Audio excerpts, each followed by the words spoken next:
Hi folks, it's Keith, Victor Echo 3 Sierra Victor Quebec, otherwise known as the Shaky Key. Back today with another edition of the Shaky Key blog.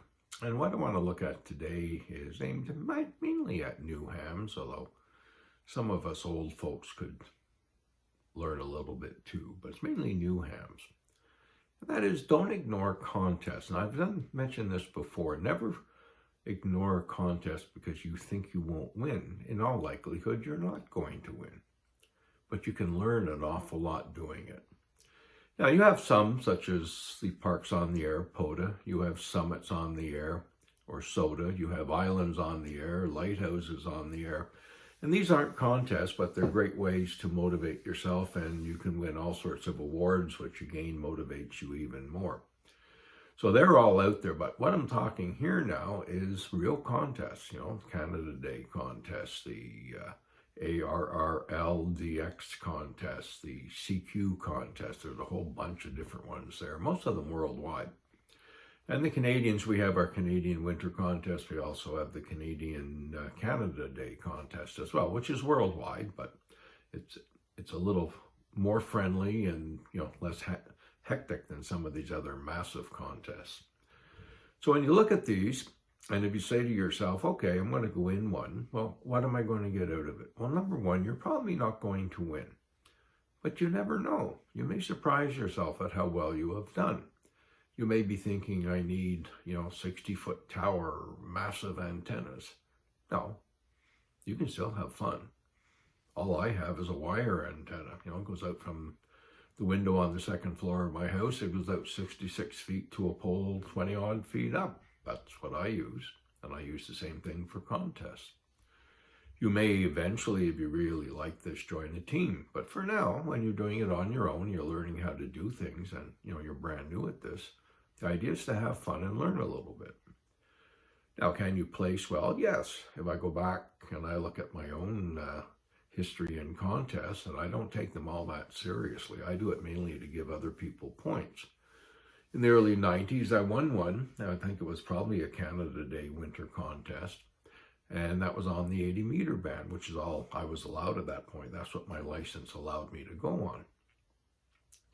In 2022, I was fooling around with the QRP, or low power, so I went in the Canada Day one, and did the 40-meter band, just the one band on that one, with QRP. So 5 watts versus stations that have, 100 watts, 500 watts, 750 watts, 1,000 watts in some cases from some countries. And you're competing to contact stations against them. Can you do well? You can do okay. In one I came, let me think, I think it was last year, I came 7th in the QRP category on 40 meters. The last contest I went in, I decided to go on all bands, 5 bands, and I came 18th worldwide, and I think it was 11th in Canada.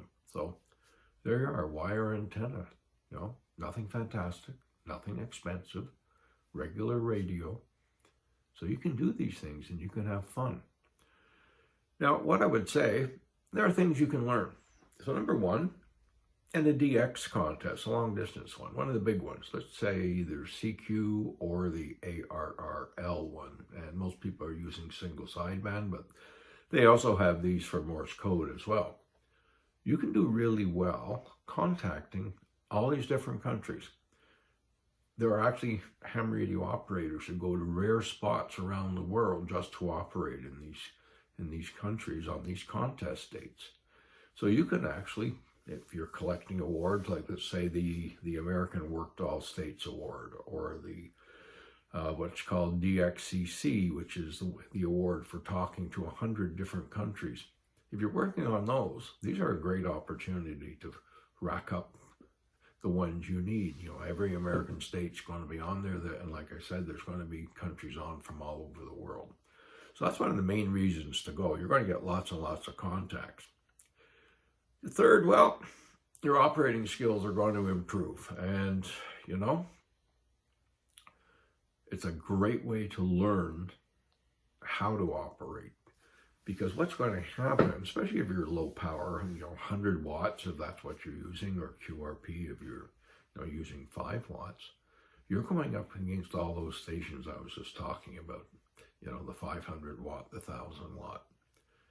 So you'll learn how to break through a pileup and get to that station that you want to talk to. And there's all sorts of techniques that you're going to learn from. When do you send your call sign in? How do you say your call sign? Do you do your whole sign or only, your last 2 or 3 letters? Because you learn how that other operator is receiving calls. So it's a great way to build up your skills. You also learn how far you can get out. Like most of us, we sit there, and when you get into ham radio, you think you need these massive big towers and antennas. And yeah, they really help. But never run your own equipment down. You can get out quite far. I mean, the other day, I was talking actually to Israel and talking to the operator on the other end. And he had 40-foot tower and all sorts of fancy stuff. And he asked me what I was using. I said a 66-foot wire antenna and 100 watts. And he was stunned that I was that clear over there. Same thing the other day talking to Saudi Arabia. I don't have a tower. He did. He had a huge one. But I could still talk to him. And so in a contest, you're going to learn that your equipment's probably better than what you think it is, because there are so many more stations on the air, and they're all over the world. And you're now reaching something. You can realize just how far you can reach with simple radio, maybe 100 watts, and try and get out that way. You're going to learn that your setup is better than you think it is. And if you're using Morse code especially, you're going to get out all over the place that you never would have expected. You're also going to learn patience. You're going to learn that you have to wait, and you have to try and try and try to get through those pileups. Nothing comes easy. So you're going to learn how to do that as well. And that's crucial for down the road. So when you're just sitting on the radio on a regular day, you're going to learn, I can get through, I just have to be patient. And that's how I got Saudi Arabia. I've been trying to get Saudi Arabia now for 30 years, roughly 30 years, never got to him. And he was there 3, 4, 5 days in a row, and I could hear him, but I couldn't get through the pileup. And just a lot of patience, and every day I knew he'd be on. Every day I would keep calling and try and figure out how he was answering stations. Finally got through. So you learn that patience. You also learn that you may just like contesting. You may like this part of the hobby. It's a fascinating part. You may even decide, I want to join a team. And I've done that too, where, I went to an individual's house not too far from Ottawa, and I'm going back now into probably the late 90s. He had 5 towers in his backyard. It was a big, sort of like a farm. He had 5 towers in his backyard, one for every major band.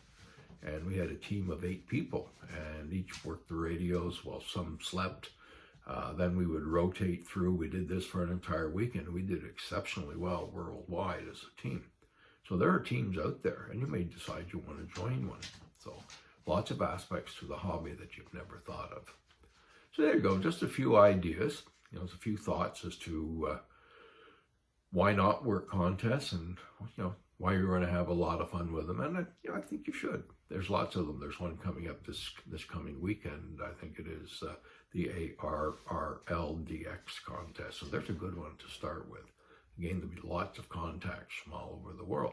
And if you look on the various web pages, the ones that show all the different contests, there's state contests, there's all sorts of different ones and contests all over the world that you can go into.